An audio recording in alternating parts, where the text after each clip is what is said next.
Page 106, Jingle Bells. There is a warm-up at the top of this, but it's just the chords. And I don't like warm-ups anyway, so I'm skipping that. You can do it if you want. Yuck. I want to talk about Jingle Bells. There's nothing new here, but we're using a number of things that we've already covered. Let's make sure we understand everything. Look it over. 2 lines long, sort of, but you got to repeat, so it's really a little longer than that. Treble, bass, clef, 1 flat in the key signature, still in the key of F major. Make sure you do the F major scale. Okay. 4/4 time. Let's take it one hand at a time to make sure we got the notes in the rhythm. The right hand starts here, so you're in F position. Don't forget the B flat. It's 1, 2, 3, 4. 3, 4. 2, 3, and 4, and. So you got a dotted rhythm. I'm trusting you know dotted rhythms now. Go on. 1, 2, and 3, and 4, and 1. Get that? Okay. Left hand's got the chords. The 1 chord, of the F chord, or the tonic chord, whatever. And then at the end of the line is the 4 chord, or the B flat chord, okay. Second line, second measure, it's B natural now. They threw you curve, and then it's B flat.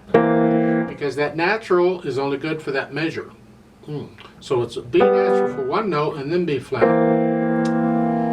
Okay, put the hands together. Well, it's here. And again, I just want to know when the fingers on each hand go down at once. These. And then here. Now the left hand's tied. 1, rest, rest. Let's talk about the 4th measure. I'm going to hold this down for 3 counts, lift on beat 4. I've got a tied note for 1, and then a rest, and then beat 3, and then a rest. So it's 1, 2, 3, 4, and then they both come up. So starting with the 3rd measure, 1, 2, and 3, and 4, and 1, and 2, and 3, and both come up. And then, and 4. Let's be accurate with this, because it's important. In the last measure, the 1st line, you're just playing 3 and 4 and, but you have this for 3 counts. You're coming up on beat 4. 4. When you get to 4, you lift up. Well, 4 is in the middle of a note. You're not playing anything on. You're not playing a new note on beat 4. You're holding a note down, so you just got to lift up. 1 and 2 and 3 and 4. See, I'm holding that down, but this still comes up on 4. 1 and 2 and 3 and 4.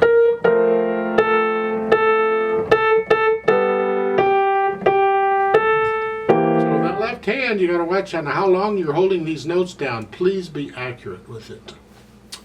The last 2 measures, you're here. 1, 2, 3, 4. Both come up on beat 4, but that's a half rest in the left hand. 1, 2, 3, 4. So be accurate with the rhythm. And one of the reasons I don't do articulation up first is because I want to make sure I can get this rhythm accurately. Because the articulation can change things. So let's try articulation. Now there's nothing more. You get a slur over the 3rd and 4th measure. Yeah. Take it by the phrase, and the phrase is all of it. It's the first, 4 measures or so. And then lift up. So pretend there's a phrase mark over it and connect these repeated notes as best you can. In the left hand, you get a few staccatos is all. So hinging at the wrist, short staccatos. Dynamics, moderately loud, mezzo forte. That goes to the melody, which is the right hand. Whatever you think sort of loud is. These chords need to be soft.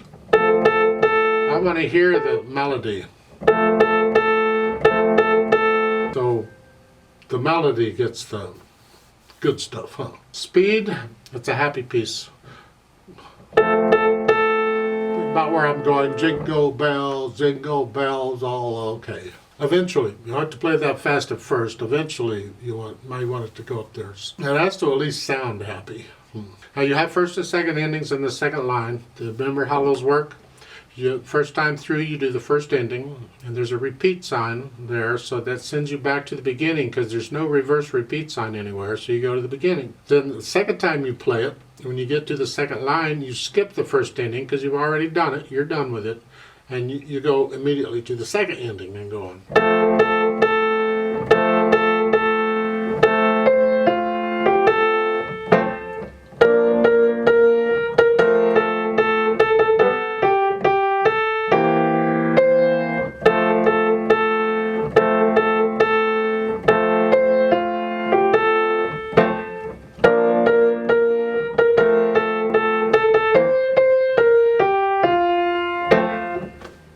As far as interpreting it goes, in the last measure, the first line, you can, if you want, lift the left hand up right when you play the eighth note.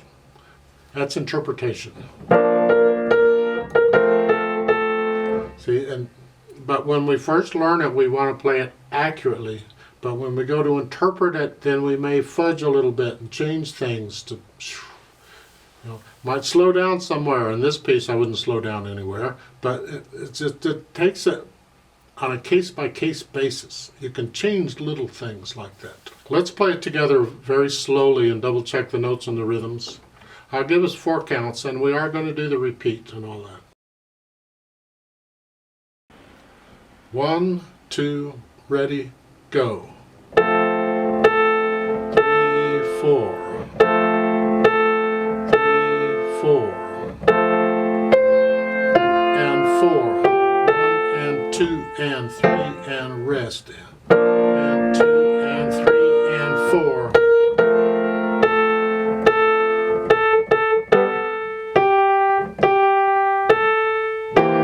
2, repeat. 4, 4. 3, 4. 3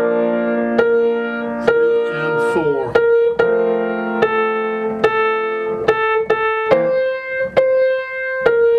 1, 2, 3, rest.